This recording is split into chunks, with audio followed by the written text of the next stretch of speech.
Good morning all of you.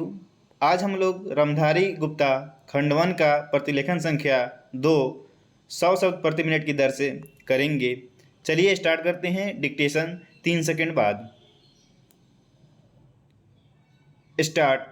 सभापति महोदय, प्रतिदिन छोटी मोटी झड़पें होती रहती हैं। हमारी फौजें बड़े उत्साह से उनके मुकाबले में खड़ी हैं।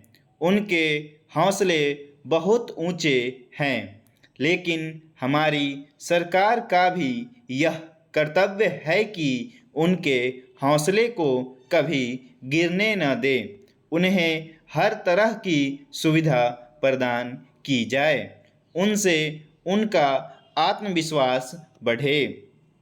मैं मंत्री महोदय से अनुरोध करूंगा कि सरकार अपनी नीतियों के प्रचार का काम ठीक प्रकार से अपनी फौजों से करे।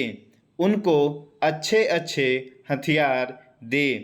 अनुसूचित जातियों और आदिवासी जातियों के आयुक्त ने जो अपना प्रतिवेदन प्रस्तुत किया है, उस प्रतिवेदन को देखने से यह प्रतीत होता है कि इसको तैयार करने में उन्होंने बहुत परिश्रम से कार्य किया है।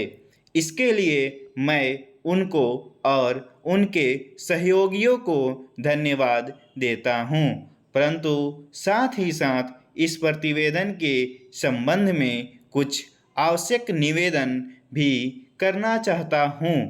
पहली बात तो यह है कि इस प्रतिवेदन को देखने से ऐसा प्रतीत होता है कि इन कार्यों के लिए जिस धन का उपयोग होता है वह 3 साधनों से उपलब्ध होता है: केंद्र सरकार द्वारा, राज्य सरकारों द्वारा और कुछ गैर सरकारी संगठनों द्वारा।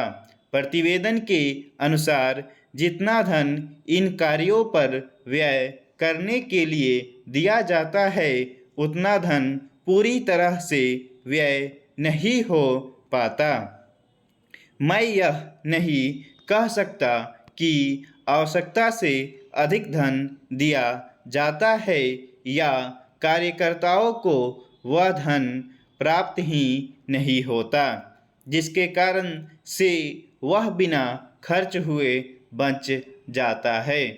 मैं तो यह चाहता हूँ कि जितना धन दिया जाता है उसका पूरा उपयोग हो और आयुक्त को यह न कहना पड़े कि इस कार्य के लिए जितने धन की आवश्यकता थी उतना धन नहीं मिल पाया और विवश होकर हमको उस कार्य को बीच में ही रोकना पड़ा। जहाँ तक राज्य सरकारों का संबंध है, बहुत सी राज्य सरकारें अभी तक इस कार्य में असावधानी से काम ले रही है और इस कार्य को उपेक्षा की दृष्टि से देखती है।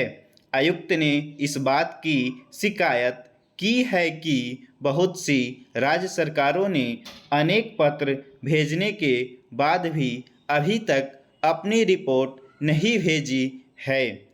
मैं चाहता हूं कि सरकार इस तरफ निष्ठापूर्वक ध्यान दे।